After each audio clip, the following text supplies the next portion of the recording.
Alright, now we are going to learn how to use variation of parameters to solve systems. But let's back it off. What did we do in section 4.6? Let's say you have a second order differential equation. Okay, in section 4.6 what we did is first we solved the homogeneous version and we found the y1 and y2, let's say a second order one, okay, two solutions in the fundamental set. Then we made a big assumption. Our particular solution is y1 times u1 plus y2 times u2. Then we solve for u1 and u2. Remember, to solve u1 and u2, we had two integrals, two equations, two formulas of integrals, and you want to do this integration and find this u1 and u2, and then you write the yp, right? We are doing exactly the same thing in the system. Okay, but notice what happens now. So still we are on the differential equations case, not the systems. Can we write this summation in a different way? Notice what we do. I can write y1 in the first column, y2 in the second column. So this is like a row times u1, u2. Now pause a minute.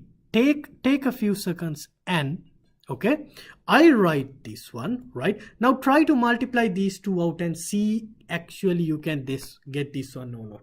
Can you see that?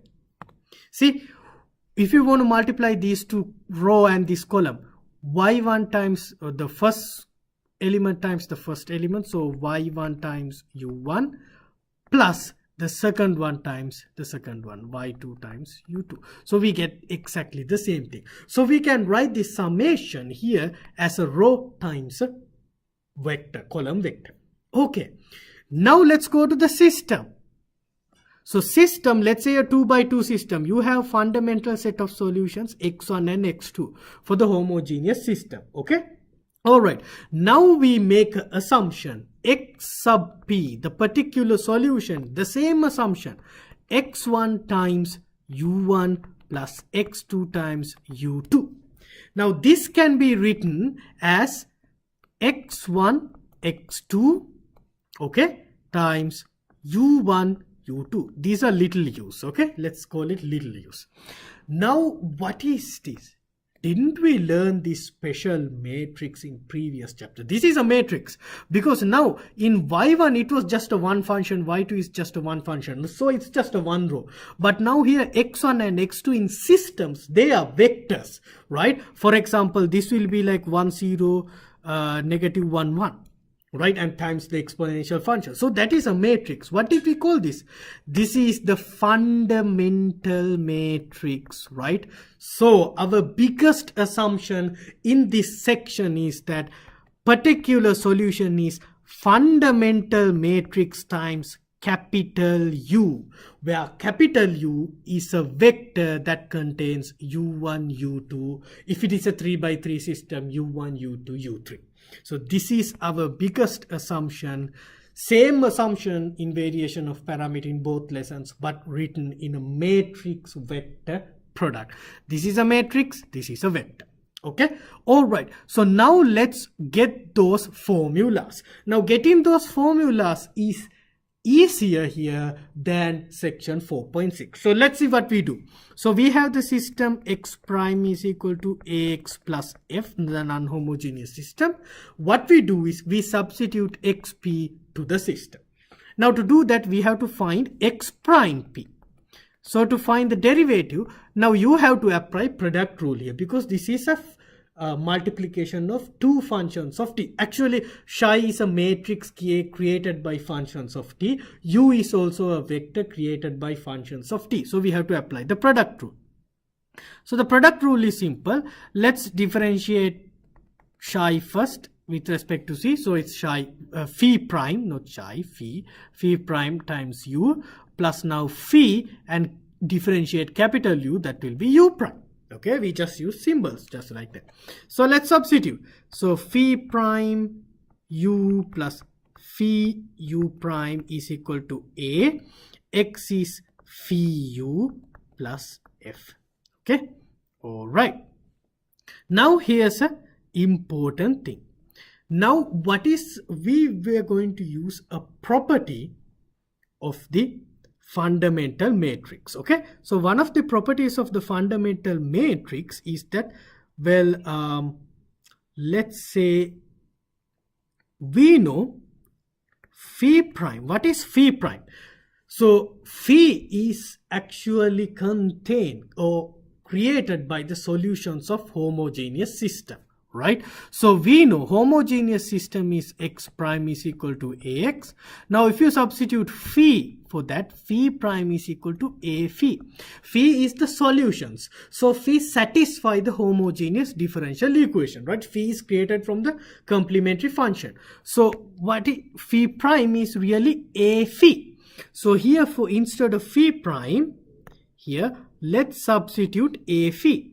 So a phi u, okay, a phi u plus phi u prime a phi u plus f. Okay, so we just use the fact that phi is a solution, is the solution matrix for the homogeneous system.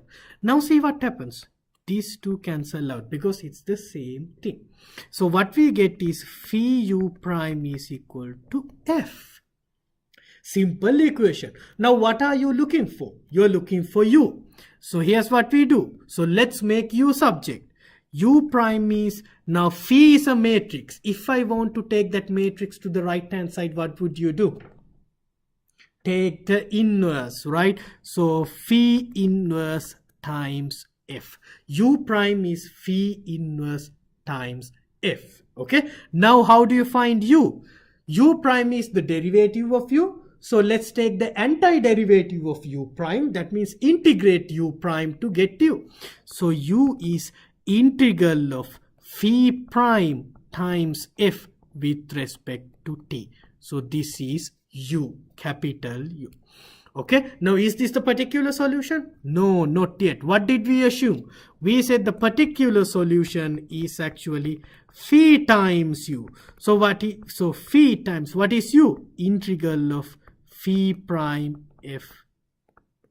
Just like that. Alright, so let's write down finally. So xp, particular solution is phi is a matrix. It's a function of t, phi prime t ft, that is to say they are functions of t. So this is the particular solution. Okay, that is how we find. Now what are the steps? What are the steps of the variation of parameters be like when we solve a real problem? First, let's say we are given a system. So let's do it properly. X prime is equal to ax plus f. What is the first step? First solve the homogeneous equation. X prime is equal to x. Right, find the complementary function, then find phi, the fundamental matrix phi t. Now the third thing is use the formula. Now once you find phi, just use this formula. Phi time, you know phi, you can find phi prime by differentiating phi. You can, f is given, so use this formula and find xp. Okay, and then write the general solution as complementary solution plus the particular solution. So those are the steps will be. Okay, now you might want to check with your instructor to know whether these formulas will be given in the exam, or you have to know the formula by yourself for the exam. Okay, all right, so doing examples, that is to the next video. Okay, all right, thank you.